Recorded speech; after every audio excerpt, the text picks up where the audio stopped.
Yeah. This is kufr. Even okay, just can I ask you a question then? All right, and this might be a bit controversial, but might as well. Could one argue? You never asked a controversial question before in your life. Could like Ibn al-Qayyim Ibn Taymiyyah had the view of Fanaء and Nar.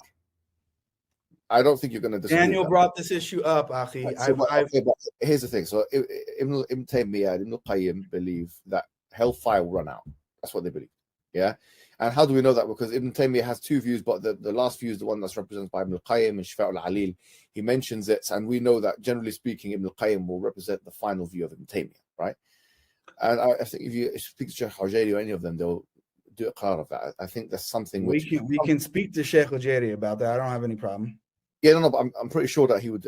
I have in the past, and he's told me that this is their position, right? Having said that, like some would argue that this is mukhalafat al-ijma'. Some would argue that there are clear verses. It's clearly not. Some would argue that there are clear verses in the Quran. It says "Khalidina fiha." They are going to stay in the hellfire forever. Yeah, I understand, but there's other ayats, right, that actually explicitly say, and let me pull it up here. I mentioned it. See, I went over this whole thing with Daniel already, right? What in Surah Ibrahim?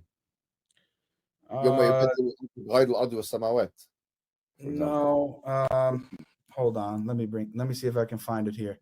But there's an ayah, and even if you look at yeah. Even and if you look at, because I know you spoke about Tafsir at-Tabari. If you look at the Tafsir of at-Tabari under those two ayat, right, the one that you just mentioned, you'll see he actually brings narrations from the Salaf that are interpreted in a similar way. Hold on, in a similar way as Ibn Taymiyyah you think may, right? And I'm not saying that I have the same belief or it's correct, but there's not ijma. And even if you said, oh, well, those narrations are weak or somebody was following that, there's more of an excuse there. There's more of a discussion about that, not on the issue.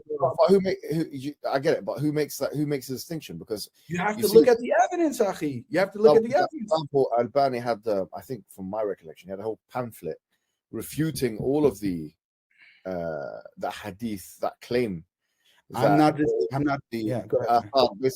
athar of the Salaf, because what they use I'm is not disputing that, Akhi, but then that becomes an issue over, yes, that was, let's say for the sake of argument, that this was Ibn Taymiyyah and Ibn al-Qayyim's ijtihad, and they believe that and again, going back to the usul issue, where are they deriving it from? They believe, let's say for the sake of argument, that they're deriving it from the Quran and the Sunnah and the Salaf. They don't believe that they're just dreaming this up or that it's influenced by, the principles of the mutakallimin and things like that. So we know that generally speaking, they have the same usul.